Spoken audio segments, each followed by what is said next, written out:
अस्सलाम वालेकुम।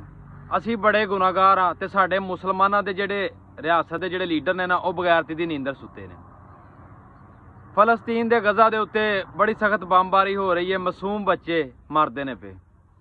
एक मासूम बच्चे ने मरदे होए अपनी मां नूं पुछया, मां मेरा कसूर की सी, मैनूं किहड़ी गल तो मार दिता गया।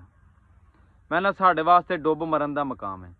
मुसलमान दा पहला हथियार दुआ है कि अल्लाह पाक अगे दुआ करे, या अल्लाह पाक फलस्तीन दी गैब दे विच मदद फरमा।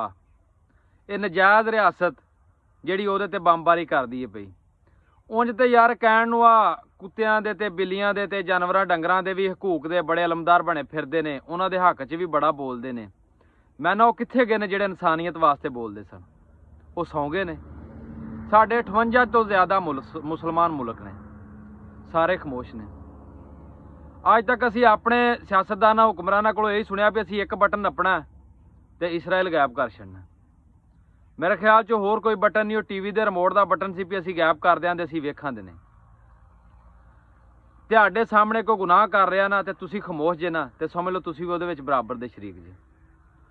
58 तो ज़्यादा इस्लामी मुल्क ने, एक छोटी जी मुसलमान रियासत है, ਉਹਦੇ ਅੱਗੇ ਬੇਬਸ ਨੇ, ਚੁੱਪ ਕਰਕੇ ਬੈਠੇ ਨੇ, ਉਹਨੂੰ ਲੋਕ ਮਾਰਦੇ ਨੇ ਪਏ, ਲੇਕਿਨ ਤਮਾਸ਼ਾ ਵੇਖਣ ਦੇ ਨੇ। ਉਂਝ ਕਹਿਣ ਨੂੰ ਆਖੀ ਜਾਂਦੇ ਨੇ ਅਸੀਂ ਤੁਹਾਡੇ ਨਾਲ ਖਲੋਤੇ ਆ, ਆਪਣੇ ਮੁਲਕਾਂ ਦੇ ਵਿੱਚ ਰੈਲੀਆਂ ਕੱਢੀ ਜਾਂਦੇ ਨੇ। ਤੁਹਾਡੀਆਂ ਰੈਲੀਆਂ ਕੱਢਣਾ ਕੀ ਫਾਇਦਾ ਹੋਇਆ?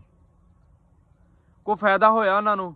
ਕੋਈ ਬਚਿਆ? ਹਸਪਤਾਲਾਂ 'ਚ ਬੰਬ ਵੱਜਦੇ ਨੇ ਪਏ, ਘਰਾਂ 'ਚ ਮਾਸੂਮ ਸ਼ਹਿਰੀ ਮਾਰੇ ਜਾਣ ਦੇ ਨੇ। ਯਾਰ ਮੁਸਲਮਾਨ ਤੇ ਹੈ ਹੀ ਨਾ, ਇਨਸਾਨੀਅਤ ਤੇ ਹੈ ਨਾ। ਇਨਸਾਨ ਤੇ ਕਤਲ ਹੋ ਰਿਹਾ ਨਾ, ਇਨਸਾਨੀਅਤ ਦਾ ਕਤਲ ਹੋ ਰਿਹਾ।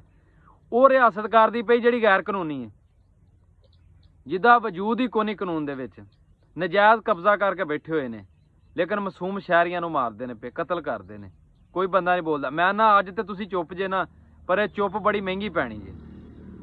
उन्हां दा हथ खुलदा जांदा है भी असीं किसी नूं भी मार दईए, सानूं कौन पुछण वाला है। ये गल वो ही बन जानी है भी वो जिवें किसी ने ना रुपया दिता सी, कोई जुर्म किया ना किसी ने, तो उन्होंने किसी ने रुपया देता, दूसरे ने पूछा वो क्यों है, कल में वड्डे जुर्म करेगा फिर पता लगेगा। अज समझ लो तुसीं उहदी सपोर्ट करदे जे पे, इसराइल दी, फलस्तीन दी नहीं करदे पे। यार उन्हां दे हक च बोलो, उन्हां वास्ते कुछ करो।